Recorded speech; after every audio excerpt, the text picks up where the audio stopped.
Hello and welcome to the Harwood Report for June 18, 2018, presented by Trade Academy. I am Keith Harwood, the founder of Trade Academy. As a reminder, all services and content are provided for educational and information purposes only and are not intended as legal or financial advice. All right, new week. So we had some pullback in the markets between Friday and it was bought up, and then this morning, and it was bought up off of China trade concerns and what's going to happen with the tariffs, and are we going to go to a trade war, and all this other stuff that's been overhanging the market for a while. And at the end of the day, it seems like it's only really matters until it's resolved. But the markets, I don't think, are all that worried about it. So, there was a lot of fear coming into the market, people looking for excuses to sell, after the February collapse in the markets. It seems like that fear is starting to wane now, and people are just getting back towards the mode of 2017, where the market kind of just grinds higher, and we're starting to see some greed come into the market. That greed is really built off of like bond yield spreads. We got more, with the put call ratios kind of returning to some normal levels. Stocks really aren't exploding to that upside like we saw in January, where there was this incredible number of stocks making new 52-week highs relative to the lows. We're kind of more back in the summer of 2017. What does it mean? Maybe we have a little bit sideways, but it seems like the general trend has got to be higher. And again, one of the things that I've been focusing on here is the fact that the S&P 500 is not high enough above its 125-day moving average if all of these other barometers are showing greed and extreme greed. There shouldn't be fear out of that barometer. So maybe it means that we need to see stock prices higher or something changing in the other dynamics of the market. So when I look at the S&P 500, we had this. I mean, this pullback looks more extreme than it was because the market went ex-dividend on Friday, pulling about $1 out of the market. So we're looking at right now, this high was 279.5, call it. So the real high is 278.5 for the recent term. So we're actually a lot closer. What I'm getting at is we're a lot closer to this recent high than the market may imply because of the dividend. One way to just look at that differently is to pull up the US 500. So this is the index, the S&P 500 futures. You can see that we're basically holding above the 10-day moving average when we look at it on the futures basis. So it's consolidating right now, not crashing. SPY looks worse than it really is because the dividend is taken out of the price. Kind of reminds me, honestly, of what we saw here in the middle of May. So from May 15th through the 27th, we kind of hung out. This time around June 11th, 12th, maybe we hang out for another week or two. For the overall market, and it's being held down by the Dow Jones because the Dow is the kind of the worst performing sector here. When I look at some of the bigger other ones, IWM, you can see that that's making a new high today, and the Qs are basically setting up a little bull flag, maybe similar to what we saw here. So it looks to me like the market does still want to go higher. And one of the ways I think that this is easiest to play, honestly, is just to start with IWM, because IWM is the one that had just recently consolidated and now is breaking out to the upside again. Looks like there's more upside to come for the small caps. And if the market and the economy is doing well and, sort of the protectionist rhetoric still continues, then people look at the small caps as being a little bit more insulated from that because most of the small cap operations, a lot of these small cap companies are domestic companies, so they don't have to worry about the trade rhetoric as much if most of their operation, their sales targets, everything else are within the United States. So when I look at IWM, I see this breakout here to the upside, and I also see that volatility is still very, very cheap. It's upticking a little bit with the pullback chop in the market, but basically this 11% is lower than we saw, back here in January when the market was making new all-time highs. If I go back a year, really the low we saw was when the market sat in August and pulled vol down to like 10. Doesn't get much lower than this. That's what I'm getting at here, guys. So what do I like in IWM? It's actually really simple because of the way that the term structure is built up. We could see a little bit lower, from 11.9 maybe down to 11. I'm not sure we're going to see 10 again anytime soon. July 20th vol is 11.9%. July 6th, which is the holiday week and is basically cheap relative to the rest of the term structure as a result. We're missing a day in there. For whatever reason, it's not as cheap here in the small caps. Part of it may be just a desire for gamma due to the breakout to the upside. And you can see, obviously, yes, the upside is under 11%. But if I go to the July 20th options, that upside is close to 10.5%. The easiest way for me to play this is, and I want some leverage, so I go a little further out of the money, even though the 170 may be a short-term stopping point. Who knows? Maybe we go to 175. Is I just look at these July 20th 171 calls that are 10.46%, and then I go to July 6th. Oops, sorry, I scrolled a little too far there. And I saw some 173 calls here. Somebody looks like they were buying those today. They're around 10.5%, so they're a higher vol than the July 20th term that doesn't have a holiday interrupting the week.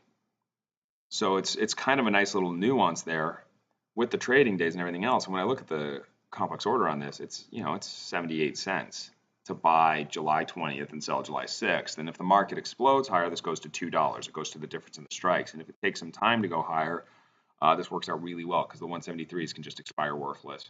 And the 171s would still have value 3 weeks from today if the market's anywhere near here. So what I like here is just doing a simple diagonal. It can play for the grind higher, but also still get paid if the market explodes higher. And it's really taking advantage of the fact that vol is low in IWM, but for some reason July 6th vol is actually a little bit bid in spite of the holiday week.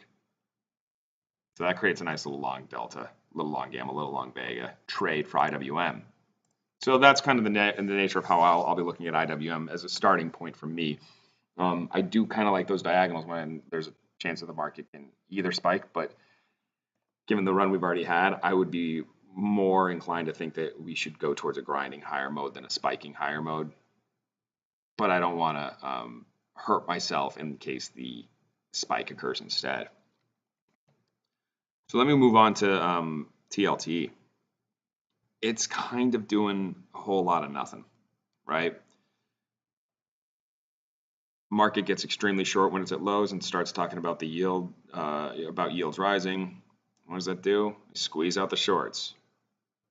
Then it pulls back to reality.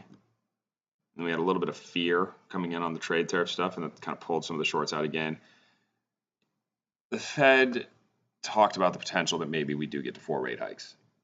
It should be a little bit bearish. There should be a little bit of an overhang on TLT. The last couple of days may have just been some more position squaring type stuff. I'll look through a trade option, a trade idea here, just given where vol is. And that's the big thing for me here.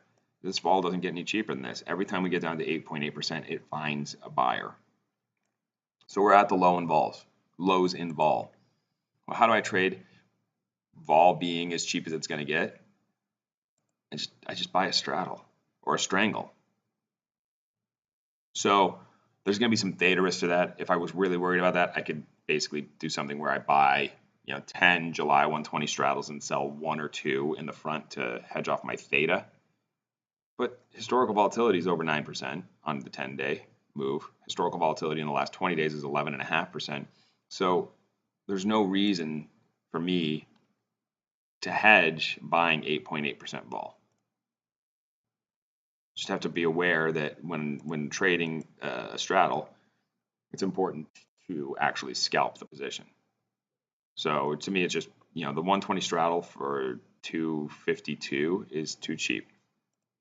Kind of freezing this up here, so I'm not going to bother putting in the simulation, but you can see the markets here. The midpoint is 252 here.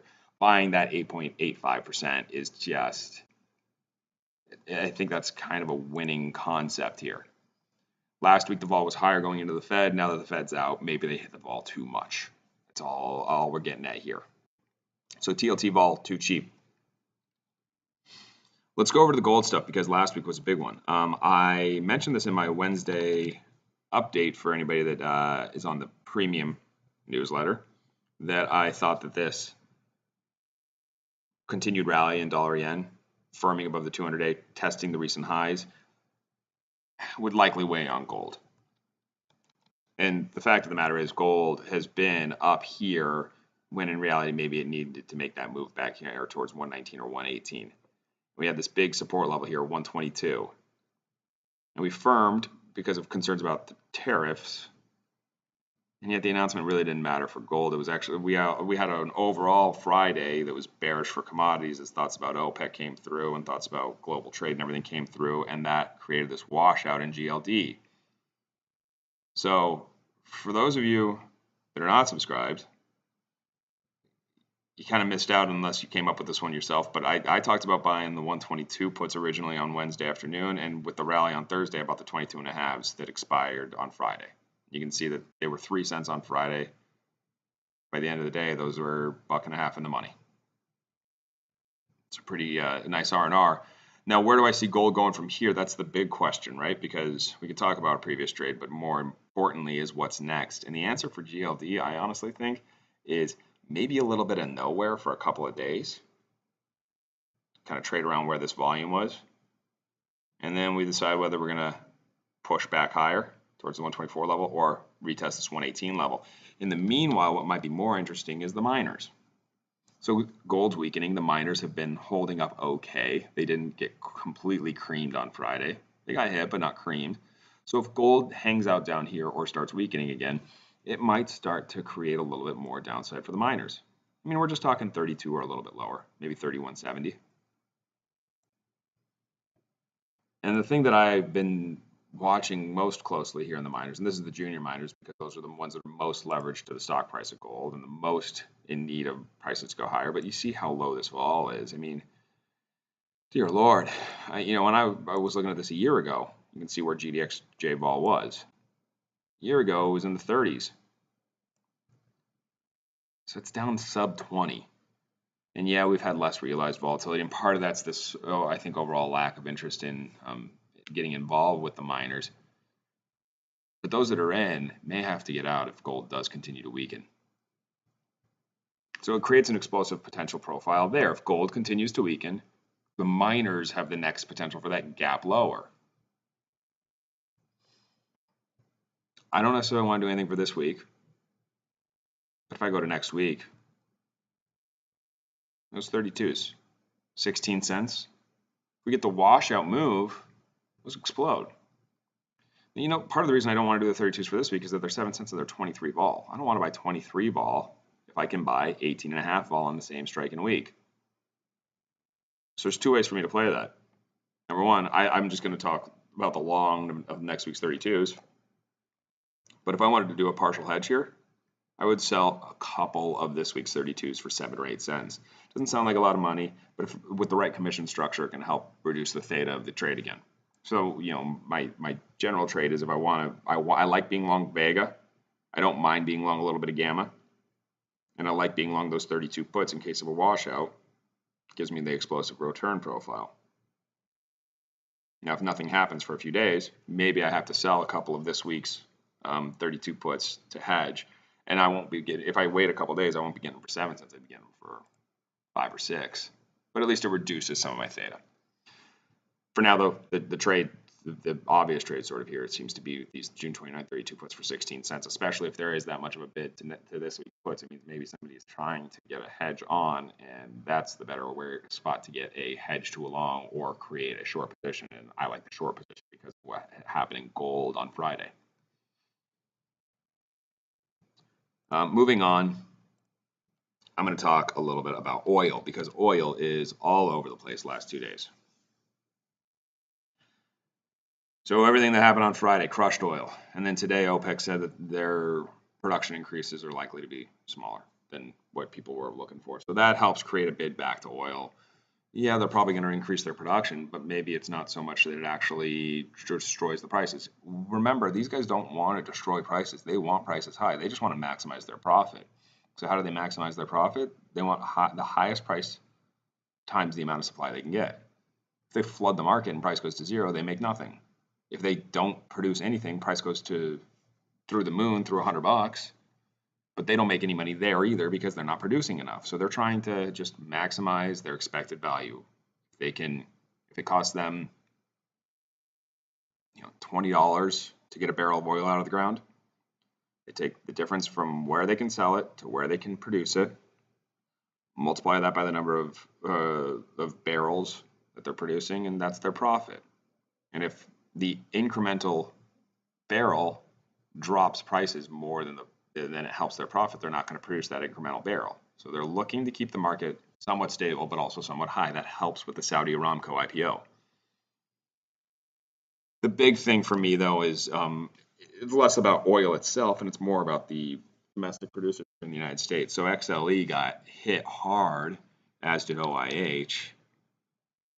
And XLE has already started bouncing back, and OIH really hasn't. So I think OIH is the better play here on the long side. I'm going to put the trade idea I have for OIH into the premium newsletter as well as one for XLE. But I think OIH has a little bit more explosive potential to the upside, with maybe a stall point here around 27.25, because we had so much trade there, so much trading there. There's probably some natural resistance at levels that traded some decent volume in the past, and natural support here at the 200-day moving average. But the explosive move potential is in OIH, especially if USO continues to recover here and stops weakening. So that's what I'm looking at for this week, guys. Yeah, just generally looking at the market being potentially more of a grind higher. The VIX is getting hit. I didn't actually look at the VIX chart, but the VIX is just slowly grinding lower. PLT, it's just balls too cheap. I talked about the GDXJ potential for the breakdown there. And then, like I said, I'll put a bunch more ideas into the premium newsletter that goes out today as well as the Wednesday update, which, like I said last week, Wednesday update, I basically just said, hey, guys, I don't want to talk about anything except for gold. And I think that seemed to be the right approach, because that turned out to be the right idea. You get 2 weeks for free if you want to sign up, so there's no cost to you. If the information that you see helps you formulate the trades that you want to do, since I'm not, I'm not recommending any trades, this is just the way that I'm doing it. So I got a nice win out of gold, and if you had liked the concept behind what I was talking about, you would have been free to take that same risk, but maybe the analysis helps you understand where I'm getting my R&R. Again, the first 2 weeks are free. After that, it's only $49 a month to get that information about how I look at these trades. If you're interested, go to tradeacademy.co/Harwood Report to sign up, or if you have questions, you can email me, keith@tradeacademy.co, and call me 312-600-8004 as well. Thanks again, folks, and have a wonderful rest of your afternoon.